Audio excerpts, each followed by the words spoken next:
Semuanya duduk yang tertib, jangan berisik, jangan mengeluarkan suara.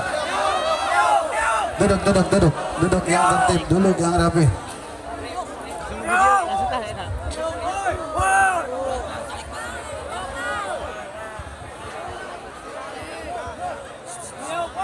Alhamdulillah guru kita. Mohon tenang, duduk yang rapi, duduk yang rapi.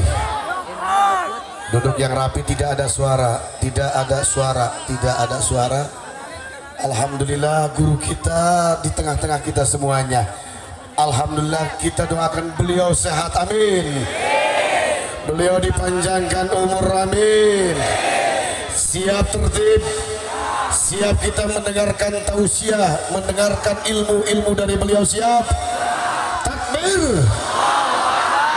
Untuk itu kepada guru yang mulia Al-Habib Bahar bin Ali bin Smith, waktu dan tempat kami persilakan.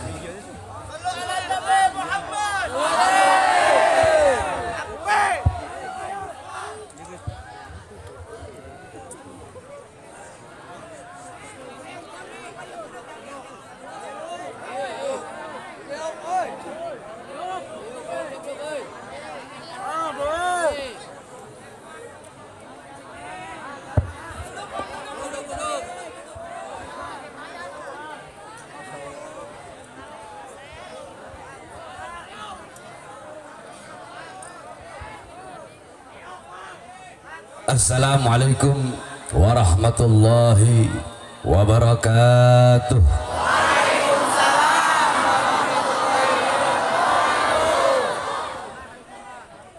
Alhamdulillahil qawiyyi sultanuh, al-wadihil burhanuh, al-mabsut fil wujud karamuhu wa ihsanuh. Allahumma salli wa sallim وبارك وكرم وعظم على نور الأنوار وسر الأسرار وترياك الأغيار ومفتاح باب اليسر سيدنا ومولانا محمد المختار وآله الأطهار وأصحابه الأخيار عدد نعم الله وإفضاله. أما بعد.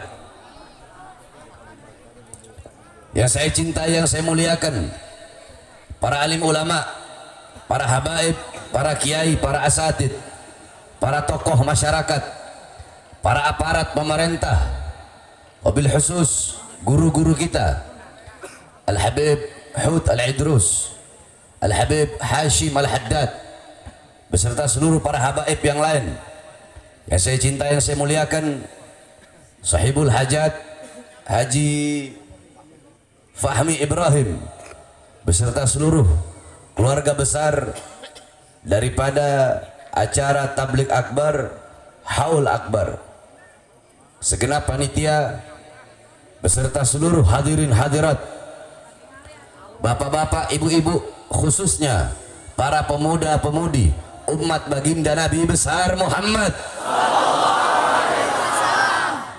yang selalu dimuliakan oleh Allah Subhanahu wa taala. Saudara-saudara sekalian yang dimuliakan oleh Allah Subhanahu wa taala, segala puji dan syukur kehadirat Allah Subhanahu wa taala. Dialah Allah Subhanahu wa taala yang maha besar. Yang besar selain Allah kecil. Dialah Allah Subhanahu wa taala yang maha kaya. Yang kaya selain Allah miskin. Dialah Allah Subhanahu wa taala raja di atas para raja, yang raja selain Allah hamba sahaya. Dialah Allah subhanahu wa ta'ala yang maha perkasa, yang maha kuat. Yang perkasa, yang kuat selain Allah lemah. Dialah Allah subhanahu wa ta'ala yang maha melihat, yang melihat selain Allah buta terhadap warna-warna yang tersembunyi, buta terhadap warna-warna yang jauh. Dialah Allah subhanahu wa ta'ala yang maha mendengar, yang mendengar selain Allah tuli terhadap suara-suara yang jauh dan suara-suara yang dekat akan menulikannya. Dialah Allah subhanahu wa ta'ala yang maha hidup, yang hidup selain Allah pasti akan mati, yang ada selain Allah pasti akan tiada, yang wujud selain Allah pasti akan binasa. Sedangkan hidupnya Allah, adanya Allah, wujudnya Allah selama-lamanya kekal abadi, tidak akan pernah musnah dan tidak akan pernah binasa. Dan dialah Allah subhanahu wa ta'ala yang dimana pada malam hari yang mulia ini, di tempat yang penuh dengan berkah ini, Allah subhanahu wa ta'ala memberikan kepada kita semua yang duduk di sini limpahan kasih sayangnya. Allah berikan kepada kita rahmatnya, Allah berikan kepada kita semua pengampunannya, Allah berikan maghfirahnya. Sebab duduknya kita di ini majlis mendapatkan keberkahan daripada bersolawat kepada baginda Nabi besar Muhammad sallallahu alaihi wasallam. Saudara-saudara sekalian yang dimuliakan oleh Allah, kita duduk di sini acara salawat akbar, acara haul akbar. Saudara-saudara, kalian bersolawat kepada baginda Nabi besar Muhammad, memuliakan Nabi Muhammad, memuji Nabi Muhammad, mengagungkan Nabi Muhammad, itu tidak akan menambahkan kemuliaan Nabi. Kalian memuliakan Nabi tidak akan menambahkan kemuliaan Nabi. Kalian mengagungkan Nabi, memuji Nabi, bersalawat kepada Nabi, itu tidak akan menambahkan kemuliaan, keagungan baginda Nabi besar Muhammad sallallahu alaihi wasallam. Sebagaimana dalam syair dikatakan, ma madahtu Muhammadan bi qasidati walakin mudiha qasidati bi Muhammadin.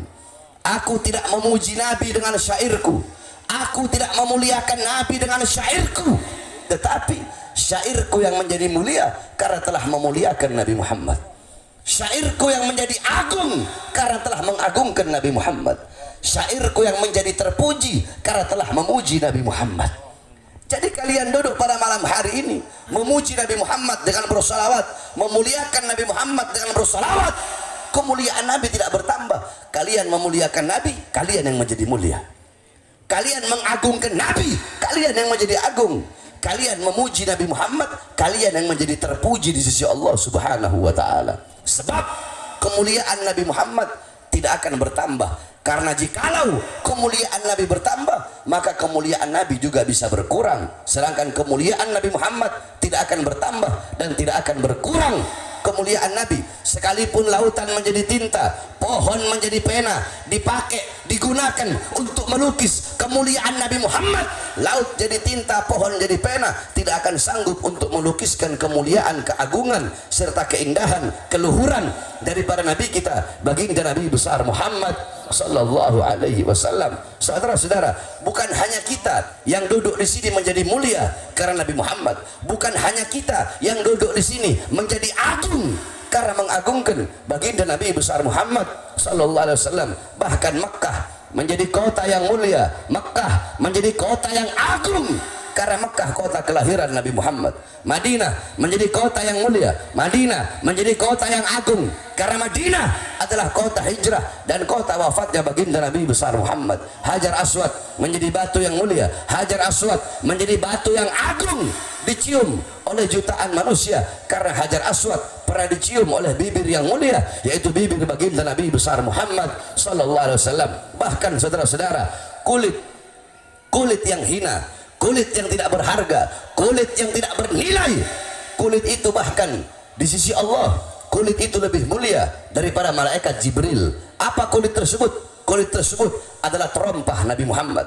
Kulit tersebut adalah sandal Nabi Muhammad SAW. Para ulama min ahlil bawatin. Beliau berkata bahwasanya sendal Nabi Muhammad lebih mulia daripada malaikat Jibril. Kenapa? Karena Jibril tidak pernah berjumpa langsung dengan Allah Subhanahu wa taala, sedangkan baginda Nabi besar Muhammad dalam keadaan sadar, yaqdatan, dalam keadaan terjaga, dalam keadaan sadar, zahirnya, batinnya, jasadnya, ruhnya berjumpa langsung dengan Allah. Bahkan sandal Nabi ikut berjumpa langsung dengan Allah. Kenapa? Sandal itu menjadi mulia. Kenapa? Sandal itu menjadi agung. Sandal itu menjadi mulia. Sandal itu menjadi agung karena dipakai oleh kaki yang mulia, yaitu kaki baginda Nabi besar Muhammad sallallahu alaihi wasallam. Alam tara jildal hakira mukabbalan bisagafi lama ansara jildal mushafi. Tidak pernahkah kalian melihat, tidak pernahkah engkau melihat kulit yang tidak berharga, kulit yang tidak bernilai, kulit tersebut dicium oleh bibir-bibir ketika kulit tersebut menjadi sampul daripada ayat suci Al-Quran. Saudara-saudara, andaikan kalian punya kulit satu buah, itu kulit dibagi dua, setengah kulitnya dibikin sendal atau dibikin dompet atau dibikin tas, setengahnya lagi dibikin sampul daripada ayat suci Al-Quran. Kulit satu kulit yang sama, tetapi setengahnya kalian bikin dompet, kalian bikin sendal, kalian megang nggak harus punya wudhu, kalian taruh di tempat yang hina nggak ada masalah, kalian mau lempar ke tempat sampah tidak ada masalah. Akan tetapi kulit yang satunya lagi yang kalian bikin sampul dari ayat suci Al-Quran, kulit tersebut ketika kalian pegang harus punya wudhu, megangnya harus penuh akhlak, harus penuh ta'zim, harus penuh hormat, ditaruh di tempat yang tinggi. Kulitnya sama, akan tetapi kenapa yang satu menjadi mulia, yang satu menjadi mulia? Karena menempel dengan sesuatu yang mulia. Begitupun keadaan kita pada malam hari ini, saudara-saudara, kita menjadi mulia karena memuliakan Nabi Muhammad. Kita menjadi agung karena mengagungkan Nabi Muhammad. Kita dipuji oleh para malaikat karena duduknya kita memuji baginda Nabi besar Muhammad sallallahu alaihi wasallam. Saudara-saudara sekalian yang dimuliakan oleh Allah, saya perjalanan dari jam 5 sampai ke sini sekitar jam 12 tadi. Sekitar 7 jam perjalanan saya sampai ke sini untuk menyampaikan ilmu. Jikalau bagi saya tidak ada kata capek, tidak ada kata jauh untuk menyampaikan ilmu, untuk menyebarkan ilmu, maka bagaimana mungkin ada kata jauh bagi kalian untuk mencari dan menuntut ilmunya Allah Subhanahu wa taala. Saudara-saudara sekalian yang dimuliakan oleh Allah, pertama kita duduk di sini dalam rangka salawat akbar. Hadirin sekalian, sebagaimana banyak hadis yang telah kalian dengar, qala Rasul sallallahu alaihi wasallam, man shalla alayya salatan wahidah sallallahu alaihi biha asyra. Barang siapa yang bersalawat kepadaku, kata Rasulullah, 1 kali, maka Allah bersalawat kepadanya 10 kali. Salawat dari Allah adalah rahmat, salawat dari malaikat adalah maghfirah, sedangkan salawat dari umat itu adalah doa. Saudara-saudara, Allah mempunyai 1 malaikat yang dimana malaikat tersebut sampai detik ini dan sampai hari kiamat, malaikat itu berada di sisi kuburnya Nabi Muhammad. Malaikat itu berada di depan kuburnya Nabi Muhammad, yang dimana jikalau ada setiap umat yang bersolawat kepada Nabi Muhammad, maka malaikat itu berkata, ya Rasulullah, fulan bin fulan, fulanah binti fulan, disebutkan engkau punya nama satu persatu di depan kuburnya Nabi Muhammad. Fulan bin fulan, fulan bin fulan, fulanah binti fulan. Orang ini pada malam hari ini mereka bersalawat kepadamu ya Rasulullah. Apa kata Rasulullah? Bawa salawat mereka menghadap Allah Subhanahu wa taala. Dibawa, kalian punya salawat menghadap Allah Subhanahu wa taala. Malaikat berkata, ya Allah, fulan bin fulan, fulan bin fulan, fulanah binti fulan bersalawat kepada kekasihmu Muhammad. Apa kata Allah? Allah berkata, akan aku ciptakan dari setiap 1 huruf dari salawat yang mereka baca. Contoh, kalian baca salawat, ya Rabbi salli ala Muhammad. Ya Rabbi, ya 1 huruf, alif 1 huruf, ra 1 huruf, ba 1 huruf, ya 1 huruf. Ya Rabbi itu 5 huruf. Dari setiap 1 huruf, kata Allah, akan aku ciptakan 360 malaikat yang memiliki 360 kepala. Di setiap kepala memiliki 360 wajah. Di setiap wajah memiliki 360 mulut. Setiap mulut memiliki 360 lidah. Setiap lidah berbicara dengan 360 bahasa, yang dimana malaikat tersebut akan bersujud kepadaku, kata Allah, sampai hari kiamat. Dan malaikat itu tidak akan mengangkat kepalanya dari sujudnya sebelum aku mengampuni dosa-dosa umat Muhammad yang bersalawat kepadanya. Ketika Rasulullah SAW Isra Mi'raj di langit ketiga, beliau berjumpa dengan satu malaikat. Malaikat tersebut memiliki 1000 tangan. Di setiap tangannya memiliki 1000 jari. Rasulullah bertanya, wahai malaikat, begitu hebat engkau.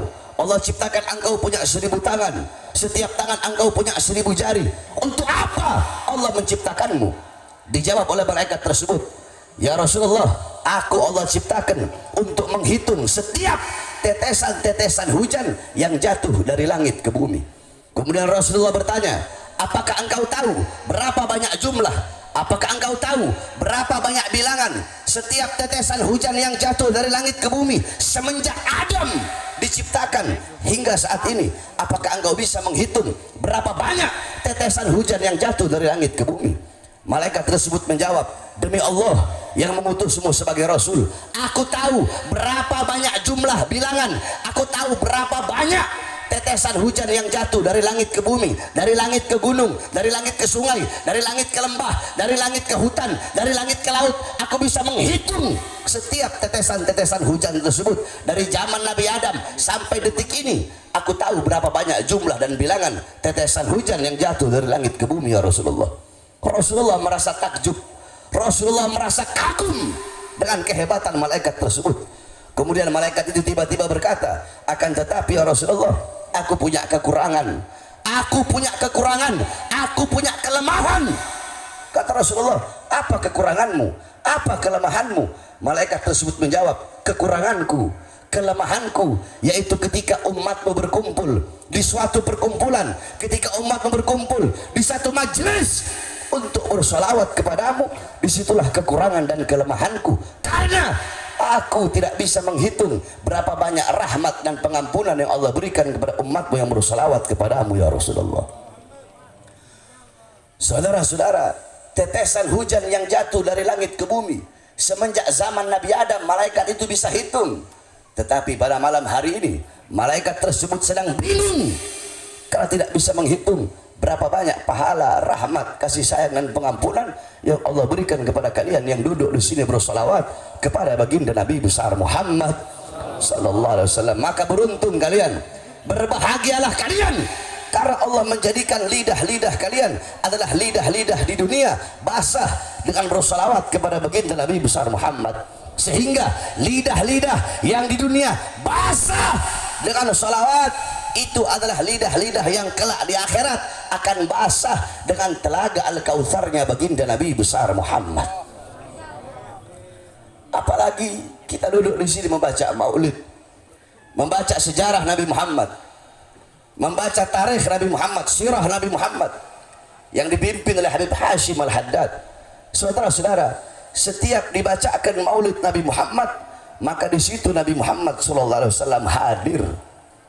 Rasulullah hadir ketika dibacakan maulid. Akan tetapi karena terlalu banyak kedua mata kita berbuat dosa, terlalu banyak kedua mata kita bermaksiat, terlalu tebal dinding penghalang sehingga kedua mata kita tidak bisa melihat hadirnya baginda Nabi besar Muhammad sallallahu alaihi wasallam. Saudara-saudara, ada satu daerah yang di mana setiap bulan Maulud di daerah tersebut orang-orang berbahagia, bergembira dengan lahirnya Nabi Muhammad SAW, sampai-sampai mereka menembakkan senjata. Kalau kita pakai petasan, kalau di sana mereka pakai senjata. Saking bergembira, berbahagia merayakan kelahiran Nabi Muhammad sambil mereka membaca maulid Nabi Muhammad.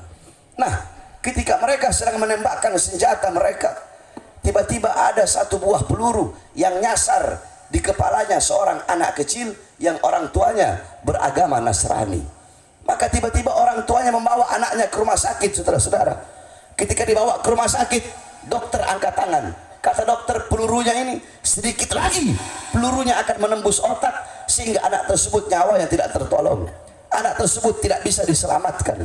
Tiba-tiba ibu dari anak ini berkata, dia berteriak di rumah sakit, wahai Muhammad, di mana engkau? Muhammad, coba kamu lihat, umatmu bergembira dengan lahirmu, umatmu berbahagia dengan lahirmu, sehingga mereka menembakkan senjata, sehingga peluru mereka nyasar mengenai kepala anakku. Anakku yang tidak berdosa, anakku yang tidak punya salah, hampir mati bentar lagi anakku akan mati karena perbuatan umatmu yang membaca maulidmu. Saking senangnya, saking gembiranya, mereka menembakkan senjata. Tanggung jawab engkau, wahai Muhammad. Tiba-tiba ibu dari anak tersebut keluar dari kamar operasi. Ketika dia keluar, ketika dia mau masuk lagi, tiba-tiba anaknya berkata, "Oh, kemana engkau?" Anaknya bangun dari komanya, anaknya udah hampir mati. Tiba-tiba bangun, saudara-saudara. "Mau kemana engkau? Mau kemana engkau? Jangan pergi, jangan pergi." Ibunya berkata, "Siapa?" "Tadi Muhammad datang ke sini, dia elus kepalaku, wahai ibu." Anak yang mau mati tersebut, Rasulullah datang mengelus kepalanya, saudara-saudara. Yakni Rasulullah tidak akan pernah membiarkan umat yang selalu membaca maulidnya dalam keadaan susah, dalam keadaan menderita. Rasulullah hadir ketika dibacakan maulidnya. Terus kenapa kita tidak bisa melihat hadirnya Rasulullah? Karena terlalu banyak, terlalu tebal penghalang dari kedua mata kita, sehingga kita tidak bisa melihat hadirnya baginda Nabi besar Muhammad sallallahu alaihi wasallam. Oleh karenanya, saudara-saudaraku sekalian yang dimuliakan oleh Allah Subhanahu wa taala, pulang dari ini majelis, jadikan Nabi Muhammad sebagai teladanmu, sebagai uswahmu, sebagai gutuahmu, teladanmu, pedomanmu, idolamu dalam kehidupan sehari-hari. Hidupkan engkau punya rumah tangga dengan pendidikan Nabi Muhammad, dengan ajaran Nabi Muhammad, akhlak Nabi Muhammad, adab Nabi Muhammad.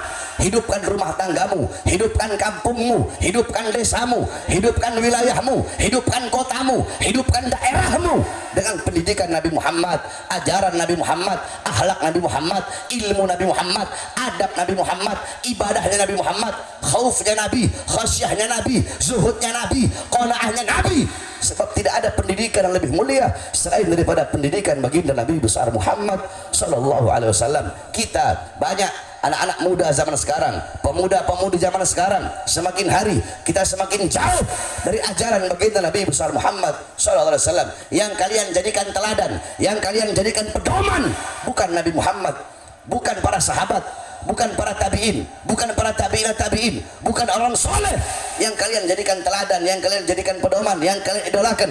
Orang-orang kafir, orang-orang barat. Kalian mengikuti gaya orang-orang barat, kalian mengikuti gaya hidup mereka, mengikuti pola fikir mereka.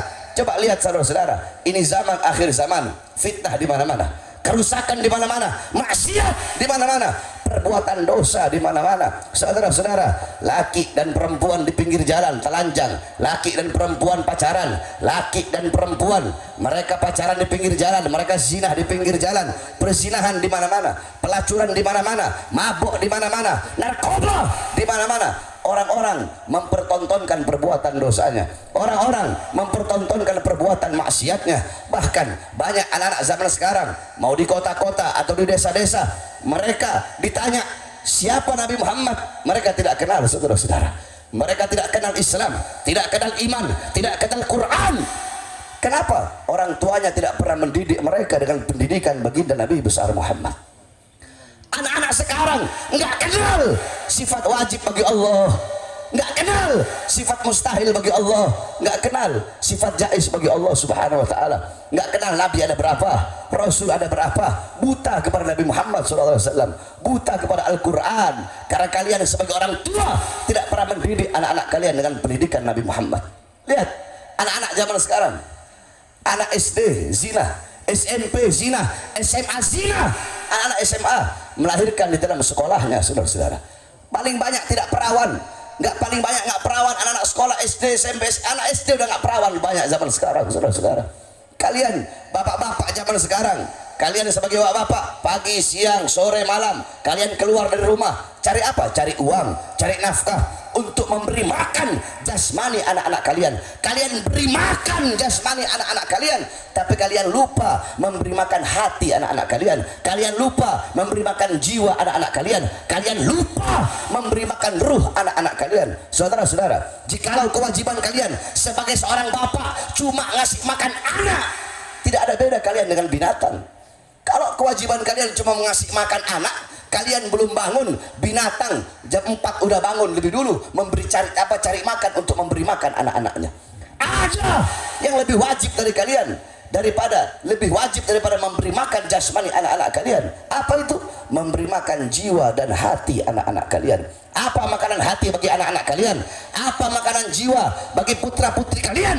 Makanan hati, makanan jiwa adalah ilmu, saudara-saudara. Hati 3 hari gak kena ilmu, itu hati menjadi mati.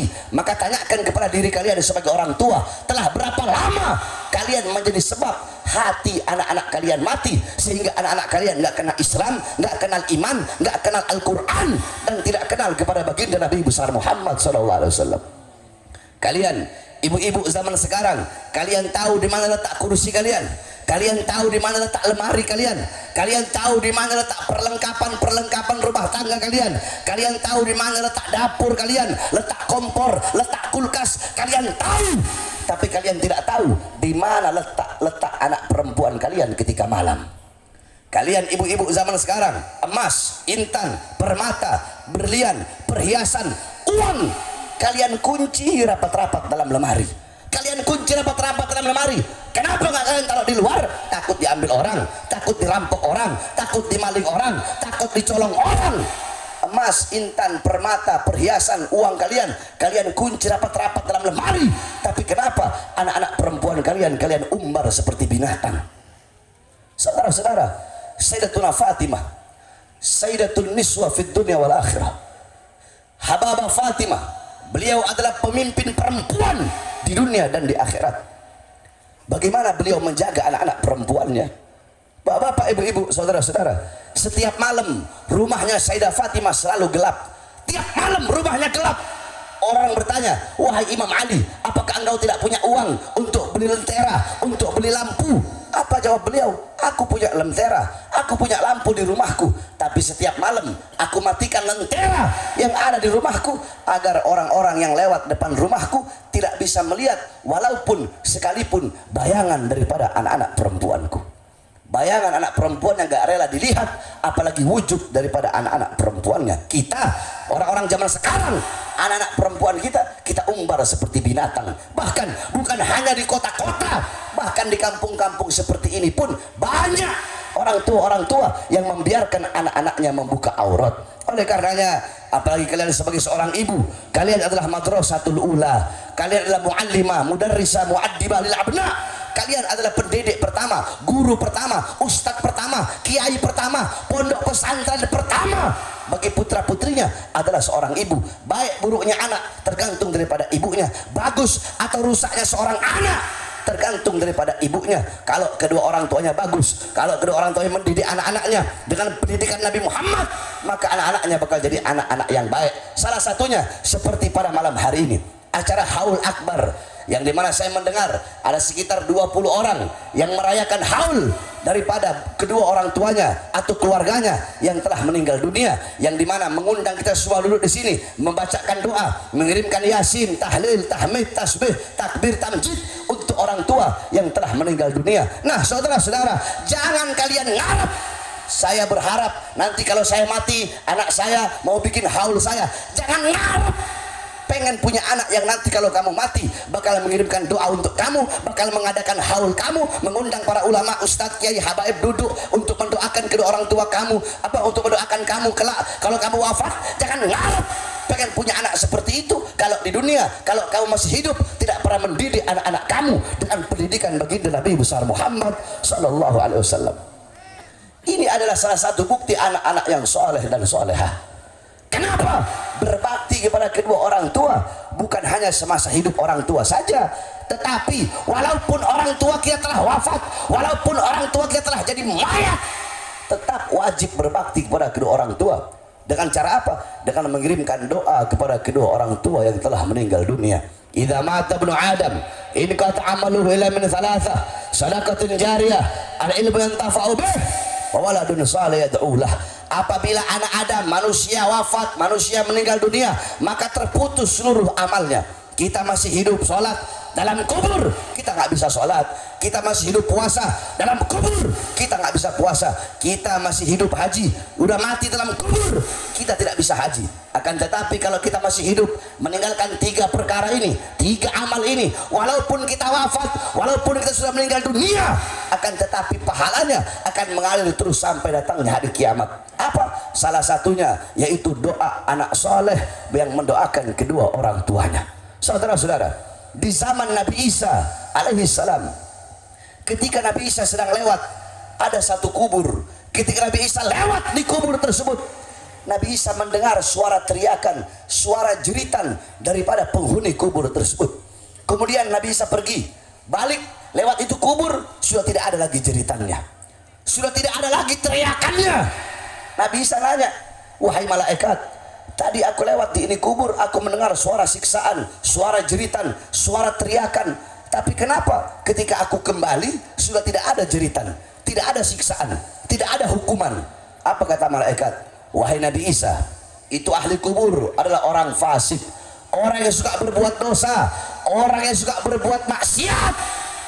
Akan tetapi ketika engkau sedang lewat tadi, dia punya anak di rumah sedang membaca Injil.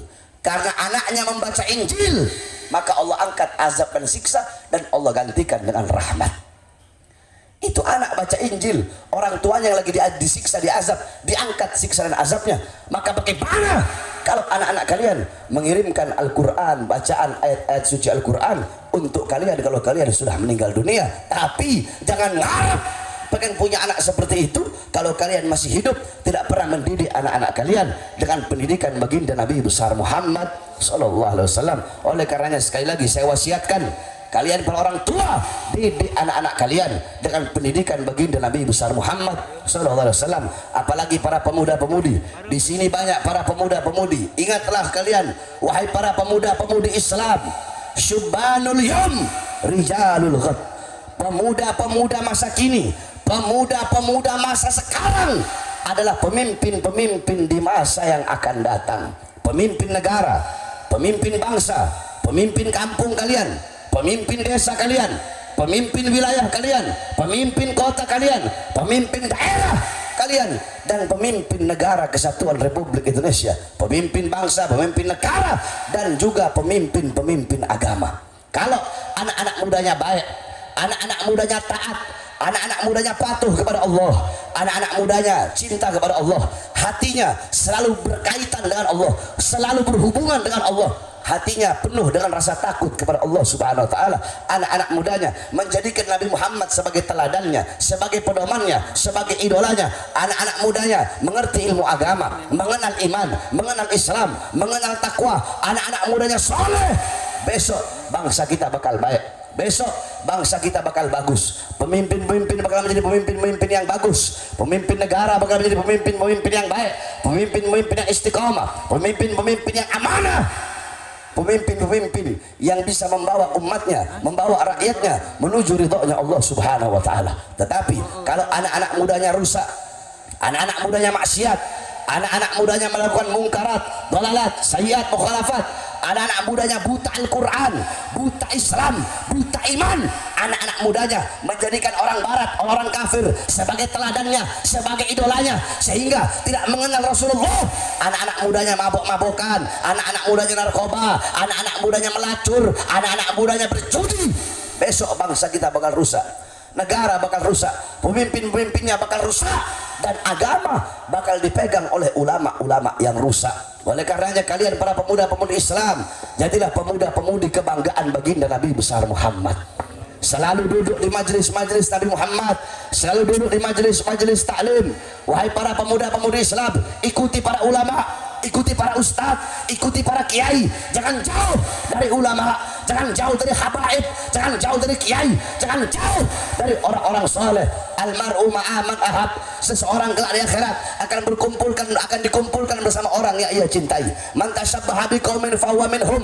Barang siapa yang menyerupai suatu kaum, maka dia sama dengan kaum tersebut. Al-Imam Malik qala, muhibbal qaum yalhaq bil jamaah. Pecinta suatu kaum akan dikumpulkan bersama dengan kaum, golongan, kelompok yang ia cintai. Mahbubal mahbub mahbub wa muhibbal mahbub mahbub.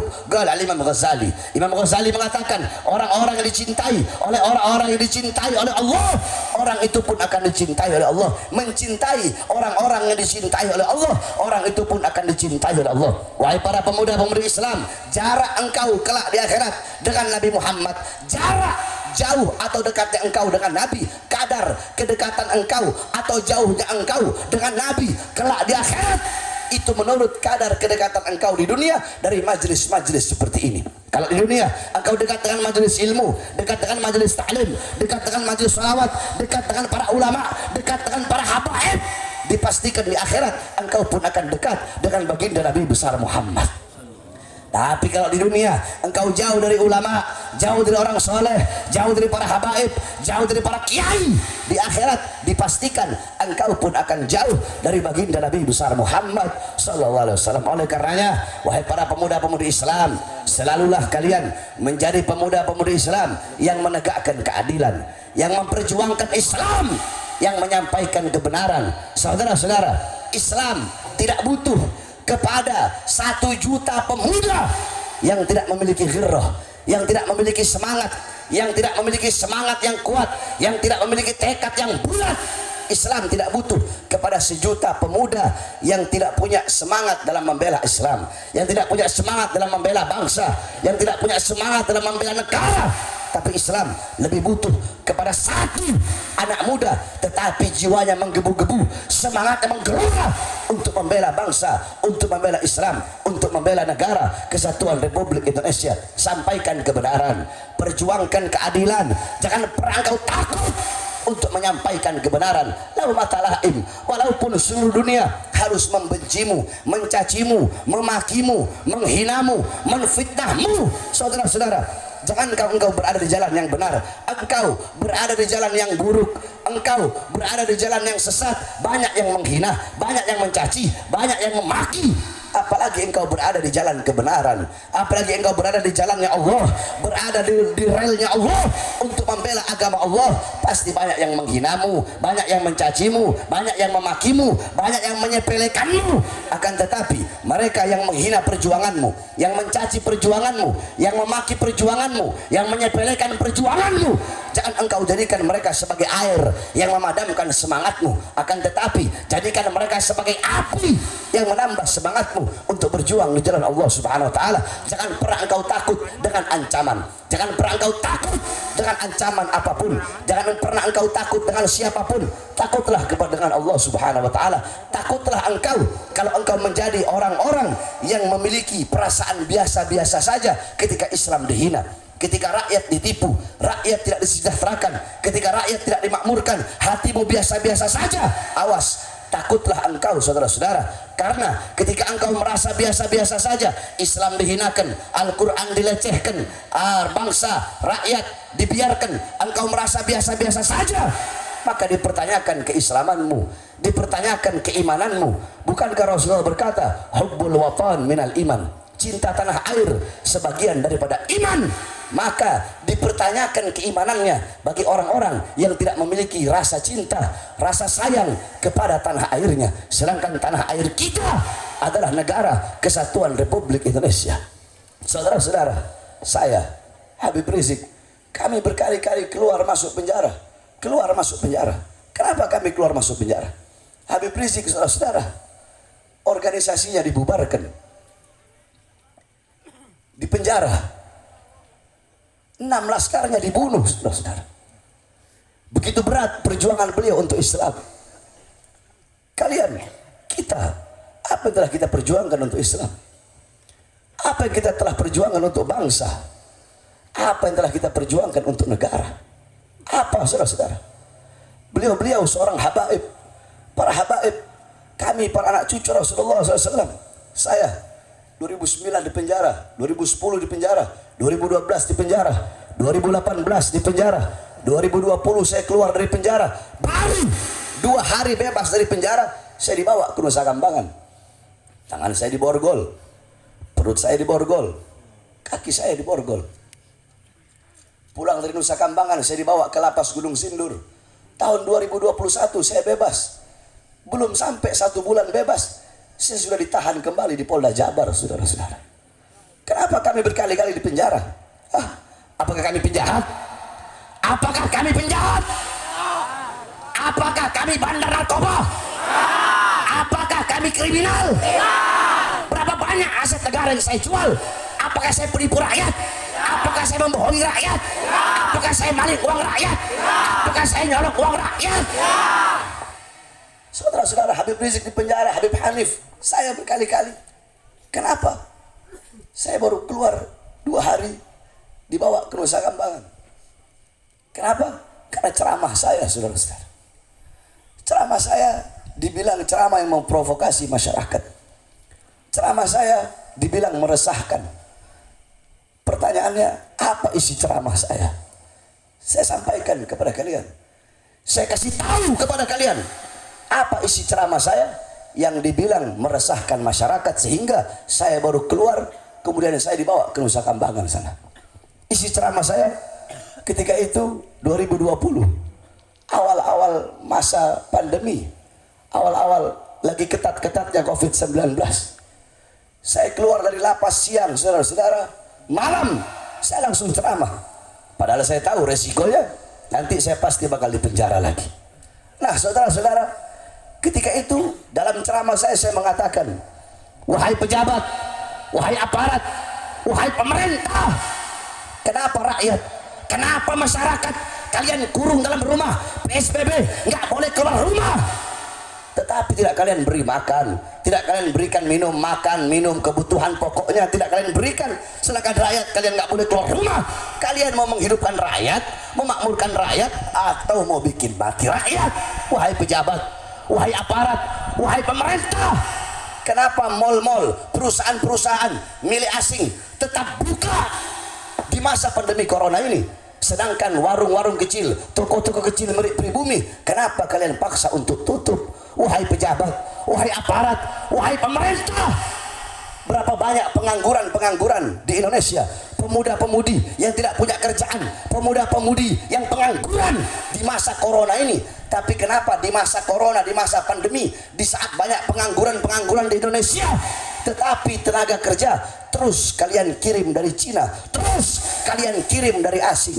Itu isi ceramah saya yang katanya meresahkan, saudara-saudara. Saya tanya, dalam ceramah saya itu, apakah saya membela diri saya?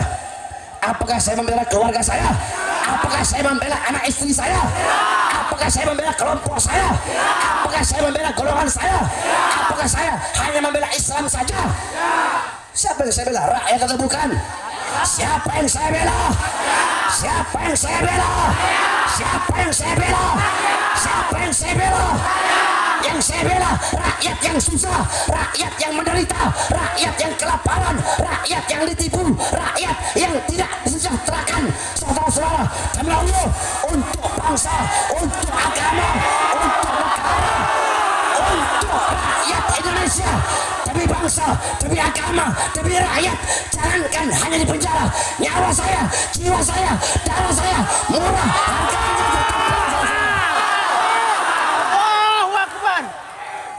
Kami keluar masuk penjara, kami bukan koruptor, kami bukan narkoba, kami bukan pembunuh, tetapi karena kami menyampaikan kebenaran, karena kami menegakkan keadilan.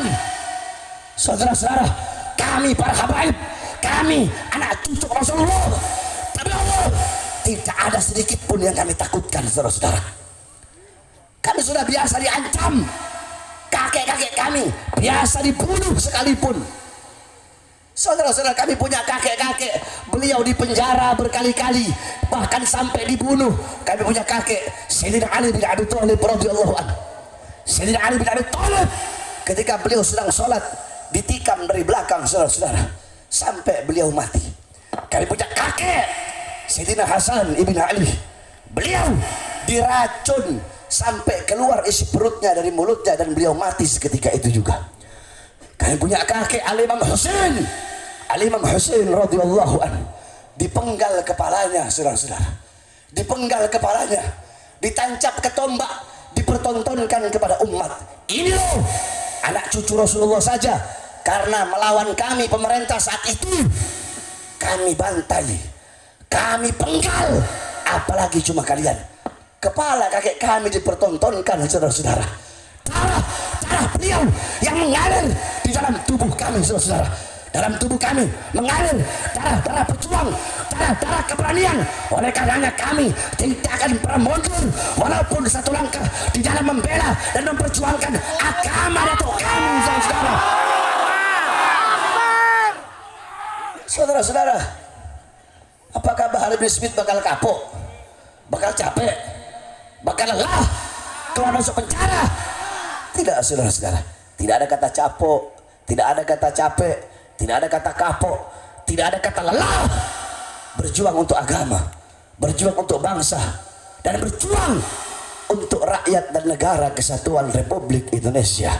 Saudara-saudara, saya bisa dipenjara, jasad saya bisa kalian penjarakan, kalian bisa memisahkan saya dengan anak dan istri saya, kalian bisa memborgol tangan saya, memborgol perut saya, memborgol kaki saya.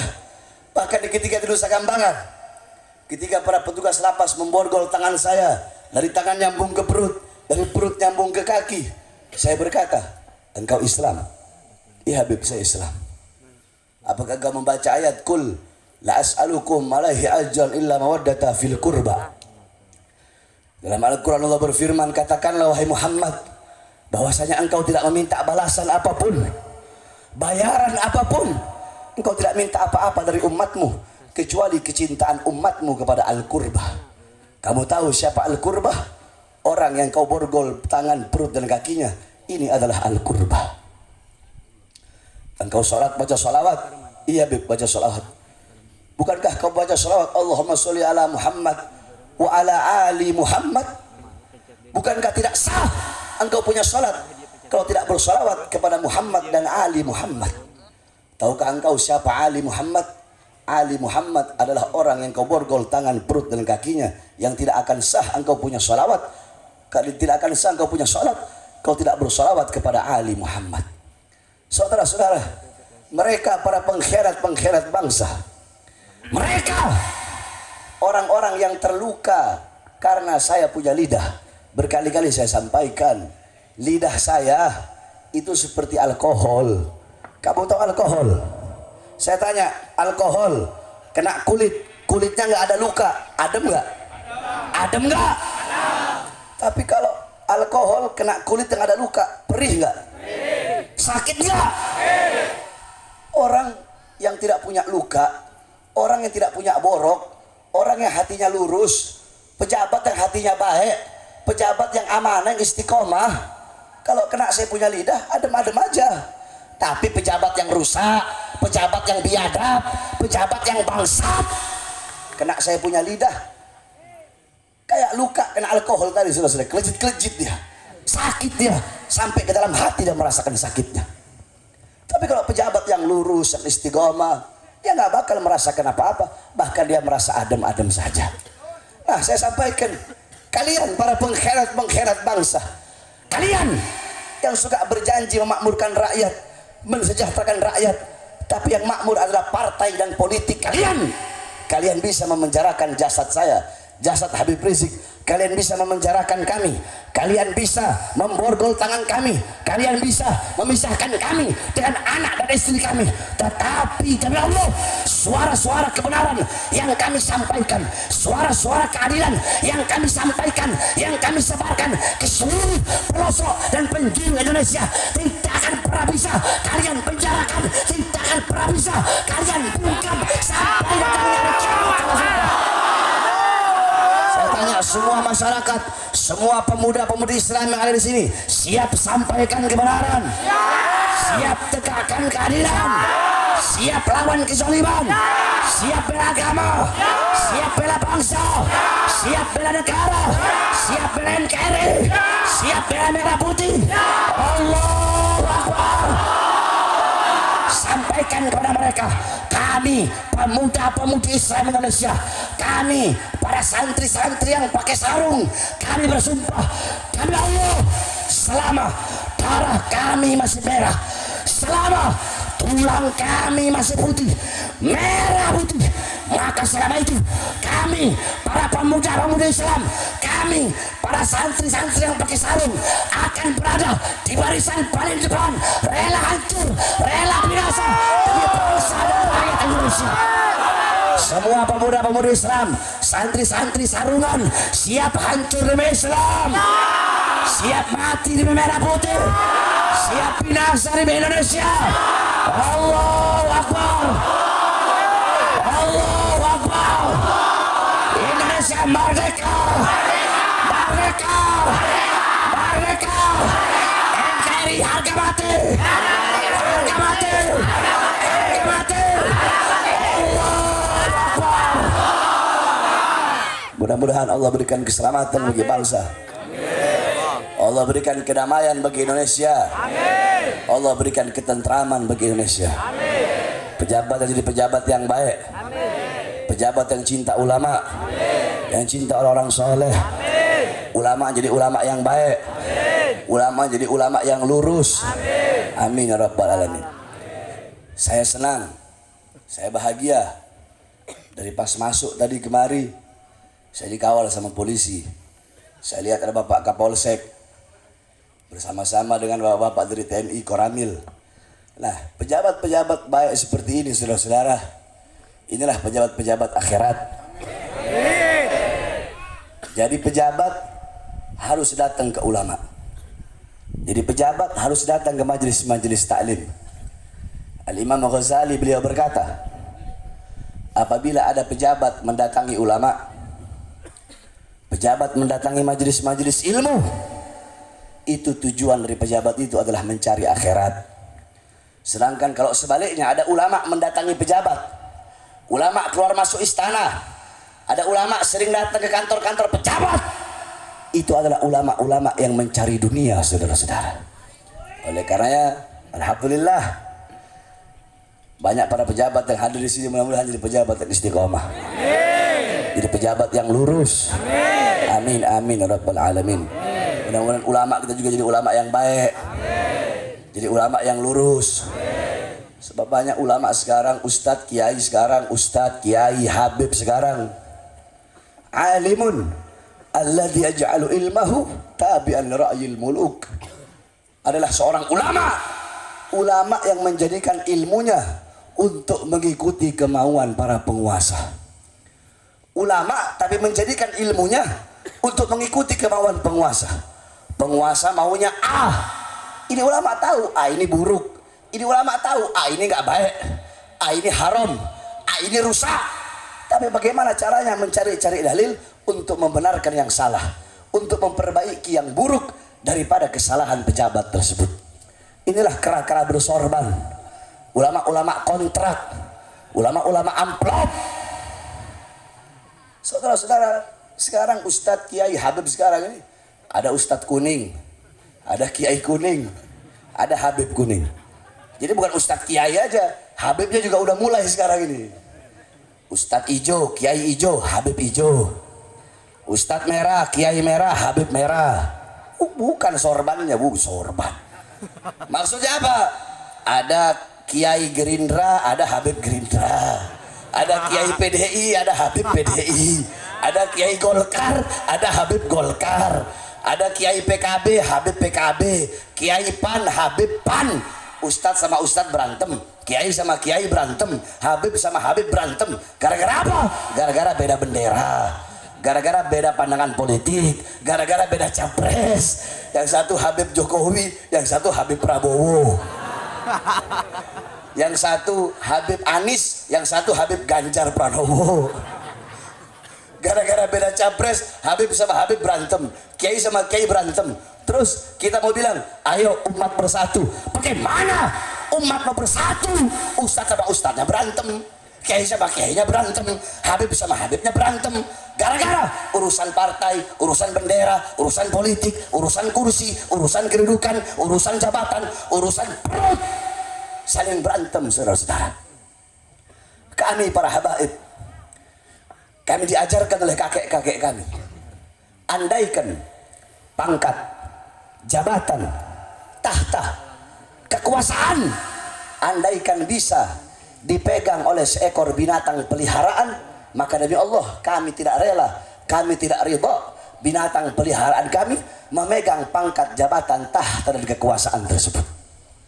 Kalau binatang peliharaan kami saja kami tidak rela memegang pangkat dan jabatan, bagaimana kami para habaib akan rela untuk tujuan pangkat dan jabatan? Tidak, saudara-saudara. Tujuan kami bukan itu. Tujuan kami adalah menjaga agama datuk-datuk kami. Tujuan kami menyampaikan, menyebarkan ilmu kakek-kakek kami kepada umat kakek kami, yaitu umat baginda Nabi besar Muhammad sallallahu alaihi wasallam. Mudah-mudahan para ulama jadi ulama yang lurus, ulama yang istiqamah. Amin amin ya rabbal alamin. Mudah-mudahan semua yang dihauli pada malam hari ini Allah subhanahu wa ta'ala luaskan kuburnya, Allah rahmati, Allah berikan kasih sayangnya, maghfirahnya, pengampunannya, dan kita semua yang hadir di sini tidak keluar dari di majelis kecuali Allah ampuni dosa-dosa kita, dosa-dosa yang telah lalu, dosa-dosa yang akan datang, dosa-dosa yang tampak, dosa-dosa yang tidak tampak. Amin amin ya rabbal alamin. Alhamdulillah saudara-saudara, malam hari ini kita bisa berjumpa, bertatap muka. Saya terakhir ke sini sekitar 16 tahun lalu ya. 16 tahun yang lalu saya terakhir ke sini. Saya masih ingat saya ceramah sama almarhum Habib Muhdor Tapos sekitar tahun 2007. Iya, 16 tahun lalu. Terakhir saya ceramah di daerah sini, Cianjur Selatan. Dulu perjalanan dari Jakarta masih 12 jam. Jalannya lubang-lubang sebesar gini jalan-jalan. Dulu, sekarang udah agak mendingan alhamdulillah. Kita bisa bertatap muka, mudah-mudahan ini tidak menjadi akhir kita bertatap muka. Insya Allah kita bisa berjumpa kembali. Sebenarnya tadi saya itu nggak bisa hadir. Sebab orang paling susah ngundang saya ceramah itu paling susah. Saya paling susah hadir. Karena saya sibuk ngurus pondok, sibuk banyak tamu. Tapi ya mungkin wiritannya kuat-kuat di sini bisa narik saya sampai datang. Kayaknya wiritannya kuat tuh baca wiridnya, makanya saya bisa ketarik ke sini. Padahal tadinya saya udah niat, saya jujur, saya udah niat nggak mau datang. Tapi ya berhubung kalian wiritannya kuat, sehingga saya bisa sampai ke sini. Alhamdulillah, mudah-mudahan kita semua mendapatkan keberkahan dari Allah Subhanahu Wa Taala.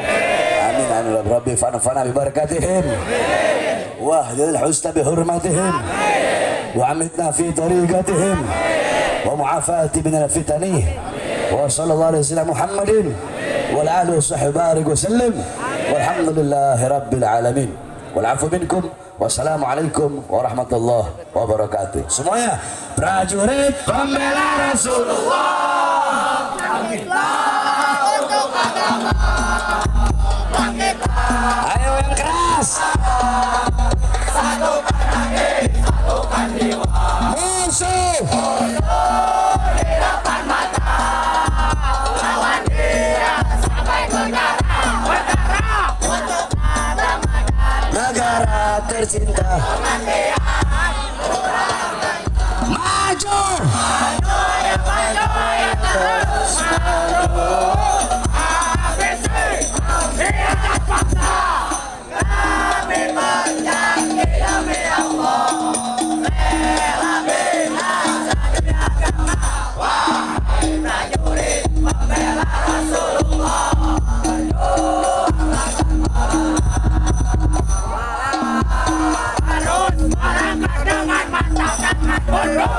Walau satu langkah, takkan mundur. Walau satu langkah. Wahai para pemuda-pemuda, Panjian Mustafa, serahkan jiwa untuk agama, menjadi syahid di jalan Allah. Maju, pantang menyerah, walau bergelimangan darah, darah menjadi saksi di sini. Mati syahid adalah hari raya. Maju, maju ayo terus maju. ABC pengkhianat bangsa, kami berjanji demi Allah. Wahai prajurit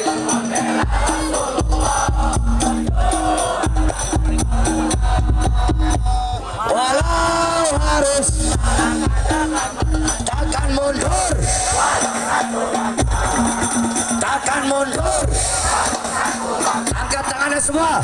Allahu Akbar, Allahu Akbar, Allahu Akbar.